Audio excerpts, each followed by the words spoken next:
Oke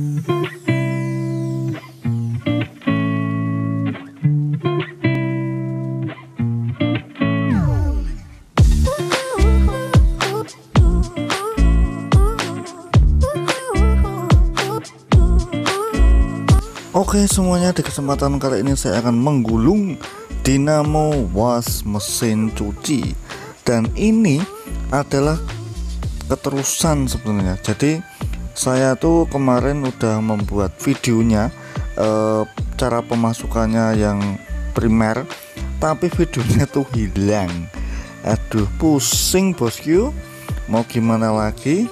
Terpaksa ini tetap saya lanjutkan untuk membuat videonya, dan ini adalah lompat 2 memakai 2 alur pertama dan kedua, dan ini totalnya ada 24 alur dengan menggunakan kawat dengan ukuran 0,50 mm dengan jumlah lilitan yang alur pertama itu adalah 114 dan alur G2 adalah 156 lilit. Oke, jadi yang alur pertama itu lompat 2, yang alur kedua adalah lompat 4. Begitulah ceritanya. Dan kali ini kita akan melanjutkan untuk memasukkan di kawat yang sekunder. Kawat yang sekunder ukurannya berapa sih? Jumlah lilitannya berapa sih? Santai bro, jumlah lilitannya sama, ukuran kawatnya juga tetap sama, yaitu 0,50 ml. Oke, dan kali ini mohon maaf 0,50 mm. Oke, dan kali ini juga masih sama cara pemasukannya, yaitu memakai jumlah alur 1 dan 2 alur dengan lompat 2. Paham lah ya? Jadi ini tumpuk bro, ini tak semudah kalian memasukkan lubang cotton bud di kuping Anda ya. Ini agak lumayan ngeri-ngeri sedap ya, ngeri-ngeri susah kalau Anda baru pertama kali ini memasukkan alur dinamo mesin cuci 2 tabung. Ini adalah dinamo mesin cuci 2 tabung dengan merk Sanken. Dan oke, kita masukkan dulu. Ingat ya, kalau nggak bisa harap satu-satu, maksudnya jangan terus memasukkan semuanya. Ini nggak semudah membalikan telapak kaki, ini beneran. Ini nggak semudah memasukkan telapak kaki. Ini harus memakai kesabaran yang penuh sabar ya. Kayak mau mancing itu loh, mancing tuh sabar, dapat nggak dapat ya nunggu aja. Dapat syukur, nggak dapat ya syukur ya. Itu melatih kesabaran Anda. Oke, dan kita masukkan dulu semuanya. Pokoknya ini lompat 2 dan lompat 4, muter terus sampai full ya.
Dan setelah perjalanan cukup panjang, kita telah memasukkan kawat yang sekunder, karena kawat yang primer videonya hilang ya.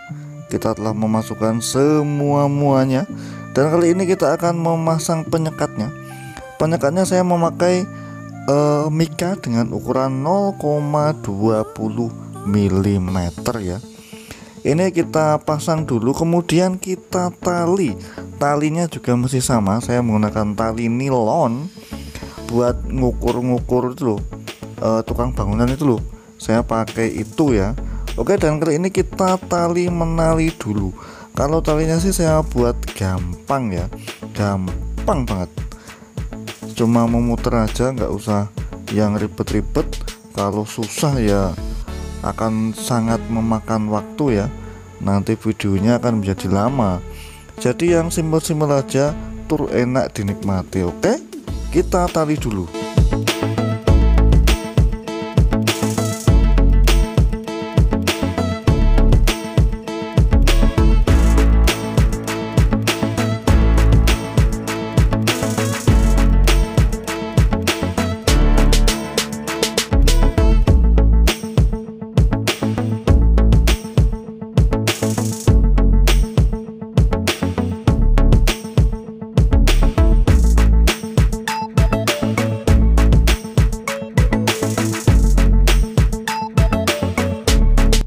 Setelah semuanya tertali, bukan semuanya ding, tapi bagian yang sampingnya atau bawahnya tertali, karena ini ada dua model ya, yang atas dan yang bawah. Dan kali ini kita akan mengater atau memotong atau mengerik, apa ya bahasa Indonesianya mengerik ya, pokoknya itulah. Pokoknya kita kerik dulu, kita kupas ya, bener kupas bahasa Indonesianya. Kita kupas dulu apa itu kawat-kawatnya, lalu kita sambung menjadi satu kesatuan seperti Indonesia ini, terpisah-pisah tapi tetap menjadi satu. Asik, mantap. Oke, kali ini kita cutter dulu dan kita pasang. Jangan lupa kita solder semuanya agar kenceng dan rapat. Cara penyambungannya maksud saya, cara penyambungannya cukup lumayan mudah and simple. Di sini kita tinggal menghubungkan antara masuk, alur masuk yang pertama, kita sambungkan ke alur masuk yang pertama juga. Paham gak sih? Ya pokoknya itulah alur masuk yang pertama. Yang itu kan ada dua alur tuh, yang pertama dan kedua. Nah, yang pertama kan ada alur masuknya, kawatnya, paham gak sih? Yaitu kita sambungkan ke alur masuk yang primer. Jadi alur masuk yang primer kita sambungkan alur masuk yang sekunder. Itu untuk apa? Itu untuk kabel menuju fuse atau thermal protector atau pengaman panas. Atau apabila kawatnya panas berlebih, dia akan memutuskan secara otomatis, memutuskan tegangan listrik yang masuk ke dalam mesin secara otomatis. Kemudian apabila kawat udah dingin kembali, dia akan menyambungkan kembali sehingga mengalirkan tegangan listrik 220 volt ke dalam mesinnya, kawatnya, sehingga kawat akan teraliri arus listrik dan akan menjadi magnet, kemudian akan menjadi GGL gaya gerak listrik yang akan menginduksi rotornya sehingga dinamonya dapat berputar. Begitulah simpelnya cara kerja dinamo was mesin cuci 2 tabung merek Sanken. Jadi begitulah simpelnya, dan kali ini kita akan menyambung semuanya, dan mungkin ini videonya akan saya teruskan di besok pagi atau besok malam. Akan saya lanjutkan di besok malam. Karena apa? Karena ini durasinya udah 10 menit lebih. Nanti takutnya kuota Anda habis ya, atau mungkin ya begitulah. Jadi saya memaklumi Anda ketika Anda ingin menonton video saya atau baru menemukan channel ini. Dan jangan lupa tekan subscribe untuk mendukung channel ini terus berkembang dan menyajikan informasi yang menarik tentang perbaikan mesin cuci, kulkas, pompa air, dan yang lainnya. Oke, Dan seperti ini cara penyambungannya, sangat mudah dan simpel. Oke, kita sambung dulu dan akan kita lanjutkan di lain kesempatan. Oke.